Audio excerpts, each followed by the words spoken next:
Halo, Sobat Ngopi, dimanapun kalian berada.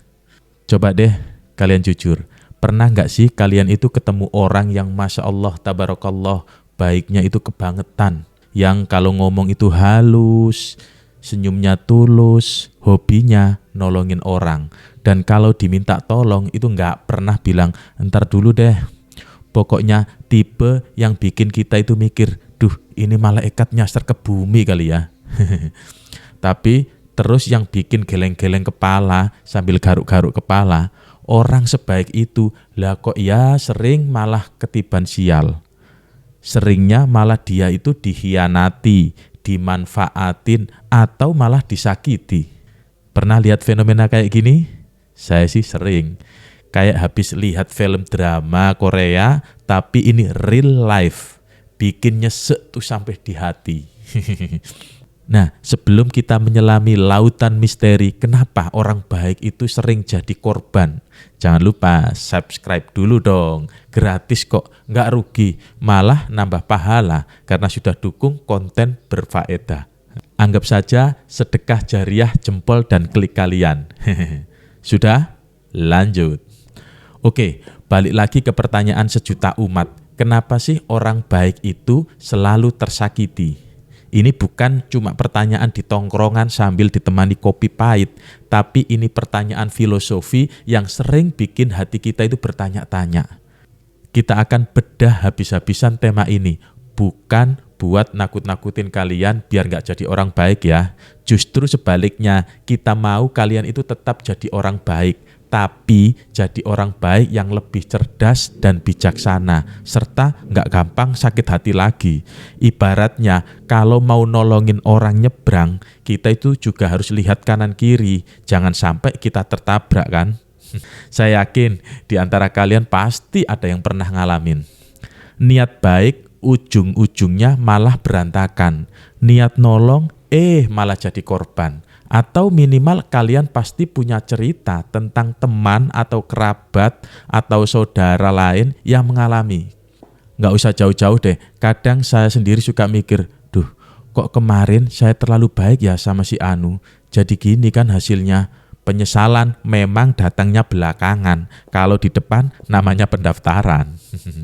Jadi baik itu boleh, tapi harus ada ilmunya. Kenapa sih fenomena orang baik tersakiti ini sering banget terjadi?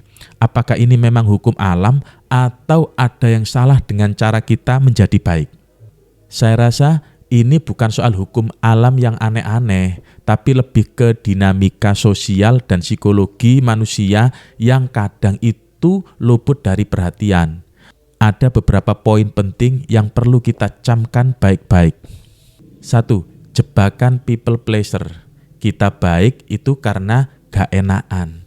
Coba jujur, di antara kalian siapa yang kalau dimintai tolong meskipun lagi sibuknya minta ampun, meskipun lagi gak mood, tetap bilang ya karena gak enakan, atau takut dibilang gak solid sama teman? Hayo ngaku. Nah ini jebakan pertama. Orang baik itu kadang punya kecenderungan jadi people pleaser. Artinya kita punya kebutuhan besar untuk menyenangkan orang lain, untuk disukai, untuk diterima. Kita akan takut mengecewakan atau mengatakan tidak. Jadinya semua permintaan diterima, semua beban dipikul, meskipun itu merugikan diri sendiri. Dalam psikologi ini sering dikaitkan dengan attachment theory. Gampangnya begini, kalau dari kecil kita itu diajarkan bahwa kita harus selalu baik agar dicintai atau tidak ditinggalkan. Maka sampai dewasa kita itu cenderung akan terus begitu. Kita merasa harus selalu memberi, selalu menyenangkan supaya tidak ditolak atau diasingkan. Nah ini bisa jadi pola bawah sadar kita. Jadi kita menolong itu bukan lagi tulus 100%. Tapi ada sedikit dorongan takut kalau nggak nolong nanti dia nggak suka lagi sama kita. Ya ampun, ribet banget ya jadi manusia. Fenomena ini nggak cuma terjadi di pertemanan loh ya. Di dunia kerja banyak karyawan yang burn out karena nggak bisa bilang tidak ke atasan atau ke rekan kerja. Di keluarga, ada anggota keluarga yang selalu jadi pahlawan, tapi akhirnya dia sendiri yang kecapean dan stres. Ini bukti bahwa kebaikan yang dilandasi rasa nggak enakan itu bisa jadi bumerang buat kesehatan mental kita. Lanjut yang kedua, ini sering banget kejadian. Orang baik itu kadang lupa pasang batasan diri. Kita nggak punya batasan yang jelas antara diri kita dan orang lain. Ya seperti rumah, kalau nggak ada pagernya, siapa saja bisa masuk, siapa saja bisa numpang, bahkan bisa ngacak-ngacak rumah seenaknya. Nah, ketika kita nggak punya batasan yang jelas, kita jadi gampang ditembus. Orang lain jadi seenaknya memanfaatkan kebaikan kita.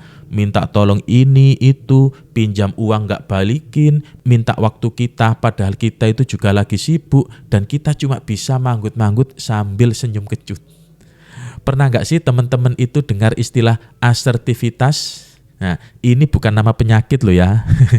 Asertivitas itu menurut psikologi adalah kemampuan untuk mengungkapkan pikiran, perasaan, dan kebutuhan kita dengan jujur dan lugas, tanpa melanggar hak orang lain dan tanpa menjadi agresif. Jadi kita bisa bilang tidak tanpa perlu merasa bersalah dan nggak bikin kita jadi orang jahat. Orang baik itu seringnya kurang asertif. Mereka takut konflik, takut dibilang jahat, takut merusak hubungan. Padahal dengan menjadi asertif, kita itu loh justru sedang membangun hubungan yang lebih sehat dan seimbang. Kita menghargai diri sendiri dan orang lain pun akan menghargai batasan kita.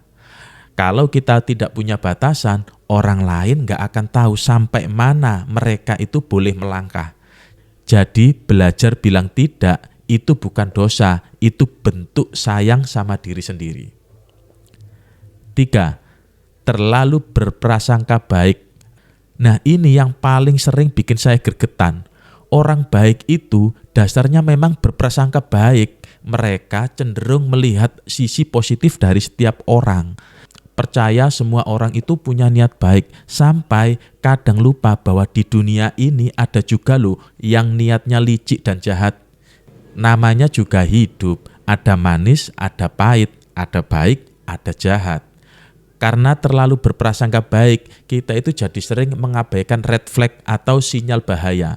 Intuisi kita sudah bilang, waduh kok ini orang agak aneh-aneh ya? Atau kok ini tawaran terlalu bagus untuk jadi kenyataan. Tapi kita memilih untuk mengabaikannya. Ya karena nggak enak, kan dia temen. Atau positive thinking aja deh. Padahal intuisi itu penting banget loh sebagai sistem pertahanan diri kita. Dalam psikologi ada yang namanya konsep cognitive bias, yaitu kecenderungan pikiran kita untuk membuat keputusan cepat berdasarkan asumsi atau pengalaman sebelumnya, yang kadang juga bisa menyesatkan. Salah satunya adalah confirmation bias, yaitu di mana kita cenderung mencari, menafsirkan, dan mengingat informasi yang sesuai dengan keyakinan kita sendiri. Jadi kalau kita sudah yakin seseorang itu baik, kita cenderung mencari bukti-bukti yang membenarkan kebaikan itu dan mengabaikan semua sinyal yang menunjukkan dia tidak baik. Nah, ini yang bahaya teman-teman.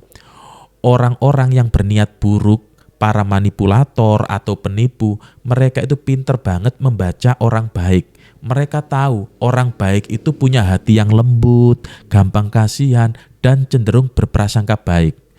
Jadi mereka itu akan memainkan simpati, cerita sedih, janji-janji manis, sampai akhirnya kita luluh dan terjebak. Dan ketika sudah terjebak, baru deh kita bilang, kok bisa ya aku sebodoh itu. 4. Dampak di hati kita. Kehilangan kepercayaan itu nyeseknya lebih dari putus cinta. Jadi kalau sudah terlanjur kejadian, gimana rasanya? Nyeseknya tuh di sini, kayak ditusuk dari belakang. Apalagi kalau yang nyakitin itu teman terdekat, rasanya tuh bukan cuma sakit, tapi ada rasa pengkhianatan yang luar biasa. Kepercayaan itu fondasi dari setiap hubungan. Kalau sudah hilang, itu sangat sulit untuk dibangun kembali. Setiap perkataan atau tindakan itu akan selalu dipertanyakan, bener nggak sih ini? Atau ada maksud apa lagi nih? Dalam psikologi, Trauma semacam ini bisa menyebabkan trust issue, di mana seseorang akan kesulitan membangun atau mempertahankan kepercayaan pada orang lain di masa yang akan datang. Kita itu lebih curigaan, jadi lebih tertutup, bahkan bisa sampai menarik diri dari pergaulan. Ini jelas-jelas gak sehat untuk kesehatan mental. Jadi dampak emosionalnya itu sangat nyata dan bisa sangat melukai. Bukan cuma materi yang hilang, tapi juga sebagian dari diri kita. Jadi harus gimana dong? Nah, setelah tahu semua ini, bukan berarti kita harus berhenti jadi orang baik. Dunia ini butuh orang baik, tapi kita harus jadi orang baik yang cerdas dan bijaksana. Bagaimana caranya? Tetapkan batasan yang jelas. Belajarlah bilang tidak tanpa rasa bersalah. Kamu punya hak untuk menolak, untuk melindungi energimu. Ini bukan egois, tapi bentuk sayang pada diri sendiri. Kalau gelasmu kosong, gak ada isinya, kamu gak akan bisa menuangkan ke orang lain kan? Atau kamu tidak akan bisa berbagi dengan orang lain. Percaya intuisi dan waspadai red flag. Kalau ada orang yang terasa aneh atau tidak benar, jangan diabaikan. Lakukan cross check. Jangan gampang percaya pada janji-janji manis yang terlalu indah. Sedikit skeptis itu perlu loh. Bukan berarti kita jadi curigaan, tapi kita lebih berhati-hati. Jadilah asertif. Belajarlah mengungkapkan keinginan dan kebutuhanmu dengan jelas. Kalau ada yang memanfaatkanmu, sampaikan ketidaknyamananmu dengan sopan tapi tegas. Nah, ini akan membuat orang lain lebih menghargai kamu. Pilih lingkungan pertemanan yang sehat. Kelilingi dirimu dengan orang-orang yang menghargai kebaikanmu, yang saling mendukung, bukan hanya memanfaatkan. Pertemanan itu harus ada dua arah. Jika kamu merasa hanya memberi dan tidak pernah menerima, mungkin sudah saatnya mengevaluasi kembali pertemananmu itu. Ingat ya, persahabatan itu bukan cuma soal senang-senangan, tapi juga soal bagaimana sih kita menghadapi masalah, bagaimana kita saling menghargai, dan bagaimana kita tumbuh bersama.